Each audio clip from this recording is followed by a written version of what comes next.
Good evening. Has everyone had plenty to drink? Excellent. It's going to be easier the more you've had, I think. First of all, I'd like to thank you all for coming to the wedding today, much like the two speakers before me have already. It obviously means a lot to Adam and Danielle and Tim and Debbie and my dad and my mum that everyone can come and share this night with us, so thank you very much. I'd also like to take the chance to thank everybody who's actually worked to make the wedding happen today, in particular the bridesmaids who've added a real beauty and class to the event, as well as the ushers who, to be fair to them, have made the effort. They've got their mums to dress them this morning. And it would have been nice if you could have turned up sober as well, guys, but you can't have everything, I suppose. In fact, as part of the event, part of the agreement for them to be ushers, it was set that they couldn't look as good as the best man on the big day, so I think we can all agree that they've done that, so well, good job, guys. A round of applause for the ushers and the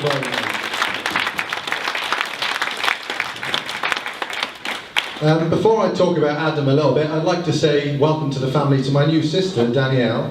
And having known her for a few years now, it's obvious to me that Danielle is a beautiful, sweet, caring person who is obviously very strong-willed and intelligent. Her bubbly, infectious personality makes her everything that our family could ask for and more. On behalf of our family, I'd like to thank Tim and Debbie for bringing up such a wonderful young lady and letting her into our lives. I'd also like to take this opportunity on behalf of my parents to apologise that you're only getting Adam in return. I'll make it up to you at some point now.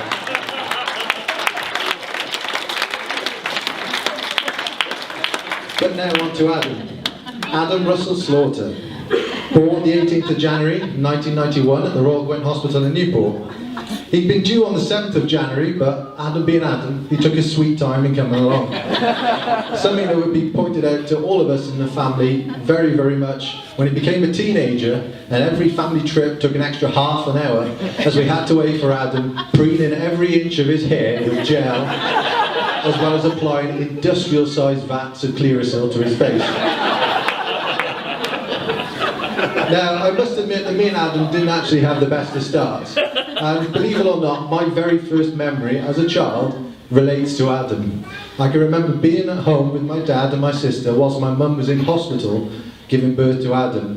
And I can remember screaming my head off at my dad, saying that my mum had been away for too long and we needed her back soon. My dad, doing his best to look after two young children and cook and clean and do everything else around the house whilst my mum wasn't there, said, don't worry, she'll be coming back soon, and when she does come back, you'll have a fantastic young baby brother. And I can remember screaming my head off and saying, I didn't want a baby brother, I just wanted my mum back, so sorry about that. Thinking about it, that story probably relates more to just how bad my dad's cooking is, so... Ever since that bad start though, we have been the best of friends, and as Adam said, we've shared a bedroom and the same taste in films, TV shows and just about everything else, to be honest with you. Thinking back through all those years that we shared that room, we can probably count on one hand the number of times we truly argued about anything serious, can't we? Adam did bring me a lot of fun and laughter as a child, and in particular, I can remember when he was growing up, he had a spate of not really remembering exactly where Brazil was in the world. Many was the time we'd play FIFA on the PlayStation, we'd play the European Championship, and Adam would ask me if we could go Brazil. Or he'd ask me a question related to Brazil, like whether it was, and I quote, up north by the South Pole. But geography issues aside, Adam was far from a poor student in school. In fact, annoyingly, he seemed to spend most of his time growing up and beating all the scores I'd set 4 years previously. But despite being a talented student, Adam was somewhat less of an angel than he might lead you to believe.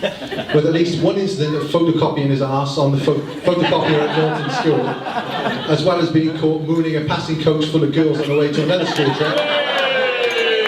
Surely he did have at least a childish sense of humour. And it was as he left school and went on to college that his sense of fashion started to develop, along with the need to preen his hair and whatever.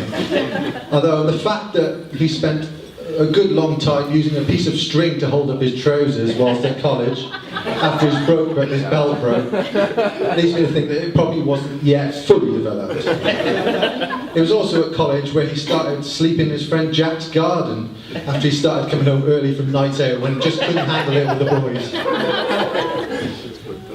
His extracurricular activities aside, Adam's academic performance at school and college eventually got him a place at Reading University studying medicinal chemistry, which was, I'm sure you can all agree, a fantastic lead-in for his career at Royal Mail.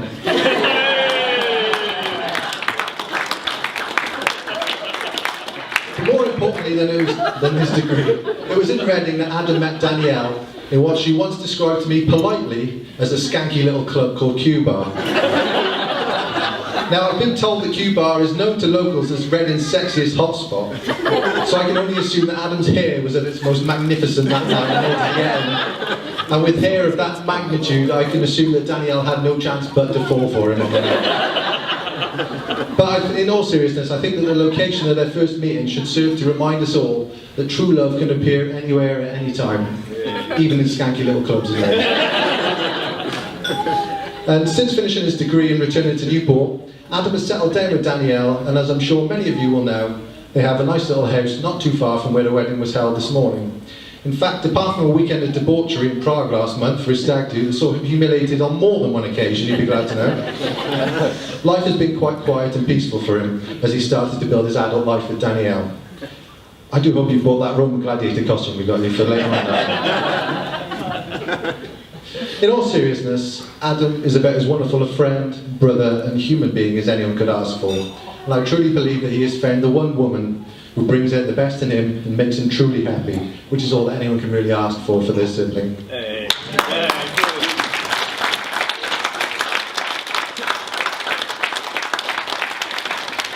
So, little brother, place your hand on top of that of your bride's now. And remember this one piece of knowledge, this one piece of information that I can offer you now on your wedding day. And that is that after today, you will never again have the upper hand in your relationship. So, ladies and gentlemen, will you join me in toasting the happy couple who have and love each other, which is all that anyone can ask for. So to the new Mr. and Mrs. Slaughter. Hey!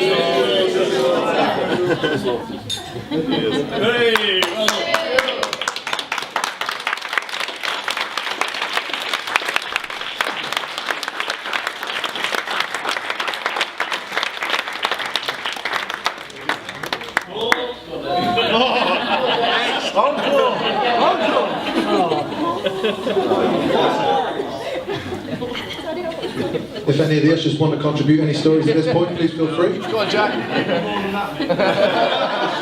Shall I bring the mic over, Jack?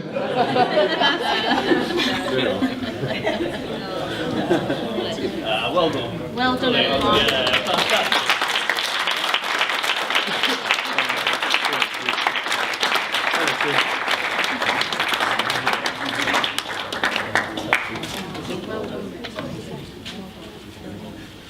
Can I have a pint now? I'm not